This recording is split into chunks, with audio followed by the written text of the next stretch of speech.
A little second segment sip, and we're right back into it. So, I asked all of you a while back to submit who you think might be a pop candidate for Oregon this year. The definition of a pop candidate is someone that was on the team last year that could have a bigger statistical impact or a bigger role at the very least on this year's team. If you've got a name that I haven't discussed, get into the mailbag. YouTube comments or X, formerly known as Twitter, at @SMcLaughlinCFB or at LockedOnDucks.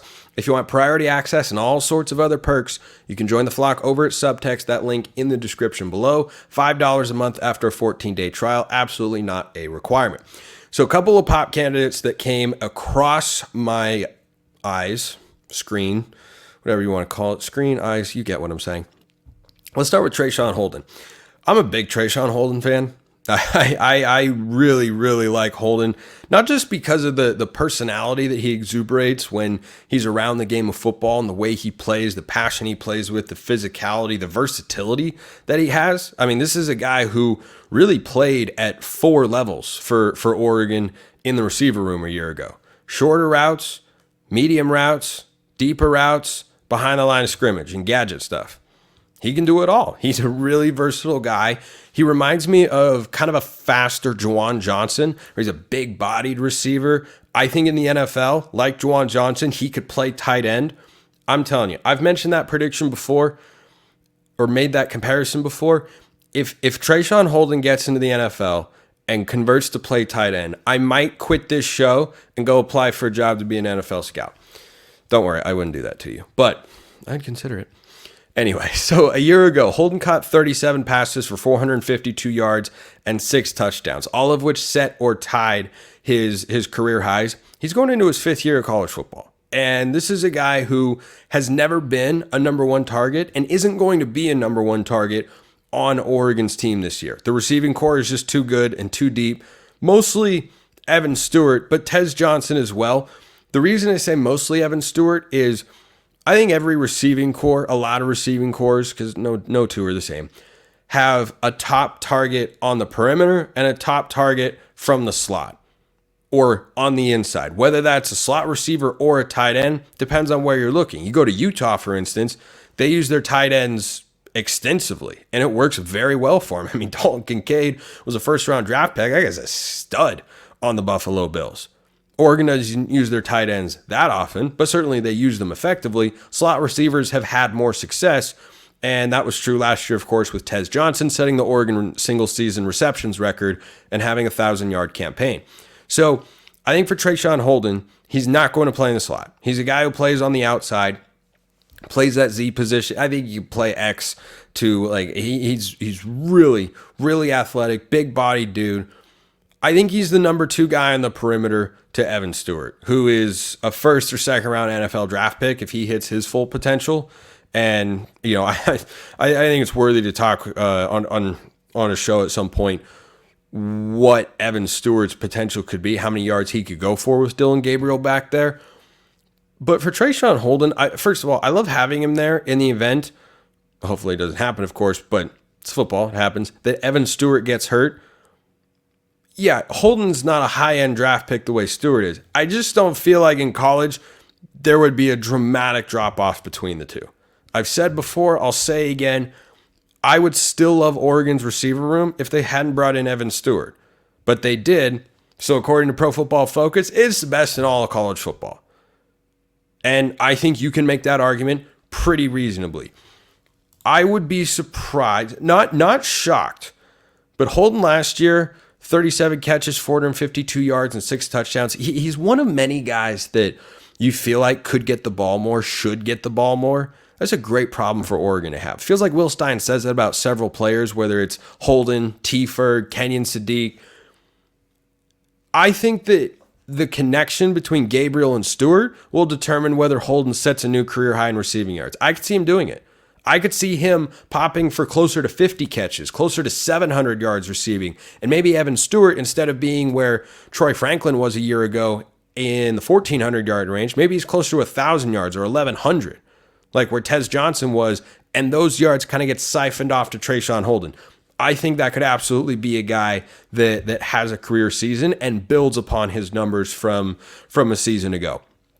And like I said, you can throw him 50-50 balls. He can get you yards after the catch. He can be a factor in the screen game. I think he blocks fairly well. I haven't checked his PFF grade, but he was a big guy. I don't recall seeing him miss a bunch of blocks or anything. And he just plays with a fire. I'm a big Trea Sean Holden fan.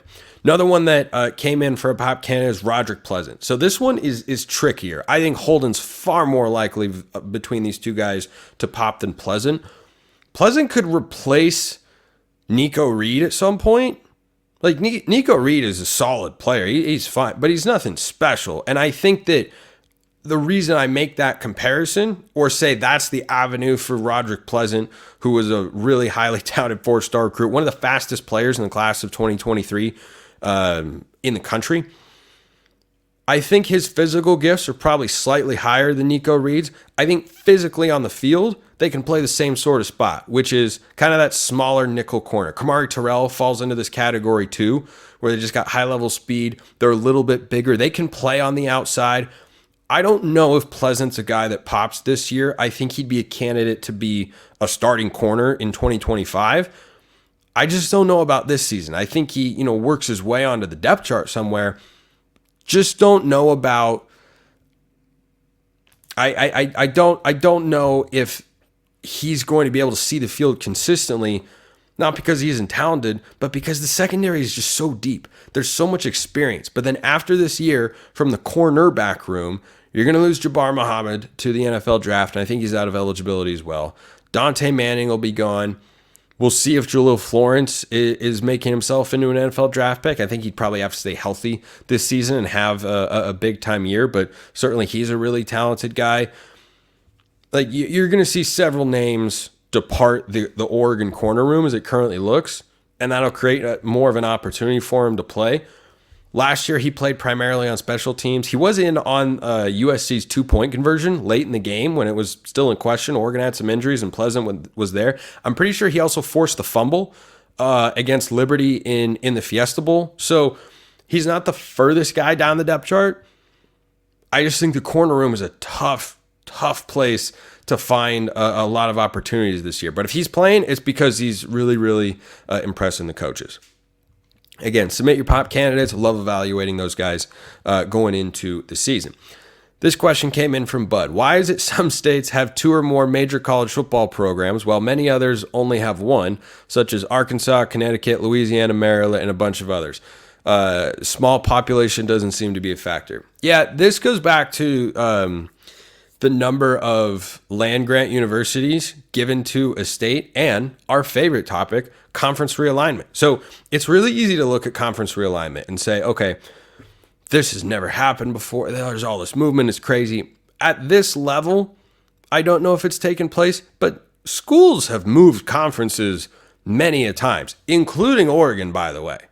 The Pacific Coast Conference was a thing once upon a time, and it used to be the Pac-8. And then it was the Pac-10. Did you know that the Big 12 was once the Big 8? They have 16 teams in that league this year. So schools move around a lot. But the number of schools in a state where you play major college football goes back to, what takes place from a legislative level and how many universities are sponsored. Because Oregon State are both public universities. So they get public funding and they play football at the highest level they can. Oregon State, unfortunately, no longer a part of Power Football. Oregon, thankfully, is going into the Big Ten. But it's not all about population. It plays a factor. It plays a factor. And I don't know every detail. I know that the history of how you get a school to then have a football team and be in a conference, it goes back to the 20s and 30s. And college football has been around for a very, very long time. Once upon a time, here's a fun fact. I watched this documentary a while ago. It's called The American Game. It's on ESPN Plus. It's so good. It's about college football, and it's utterly fantastic. It was like 7 episodes. I watched it in a day. I could not get enough of it. Highly, highly recommend. They went back and looked at, kind of the history of the sport and all the pageantry and tradition. And when TV first began broadcasting college football, I mean, like the first time they ever did it, the pushback was that television was going to kill college football because people wouldn't go to the games. I'm chuckling because people didn't stop going to the games, but television. When I say television in college football, do you have a positive association in your mind? Or do you have that association of it forced Oregon to go to the Big Ten because that was the best way for the school to survive, which it clearly was. It's interesting. Sometimes people that are old man yelling at this guy turn out to be right. So keep the mailbag questions coming. Got plenty more to get to.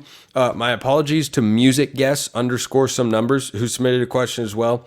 Will not have time for it on today's show, but I will get to it tomorrow to be sure. We got more to get to. And you know that word potpourri that's over there on the rundown, if you're watching on YouTube? That means a little bit of everything. So that's what's coming up next. A little bit of everything. This episode is brought to you by our friends over at FanDuel. And summertime means, for me, playing a lot of golf. It also means baseball is on. Mariners had a walk-off grand slam. Love to see it. The NBA Finals, always a good time with Mike Breen. And more. They've got everything over there, and you can bet it all on FanDuel. You can bet golf as well. U.S. Open's coming up this week for my golf friends out there.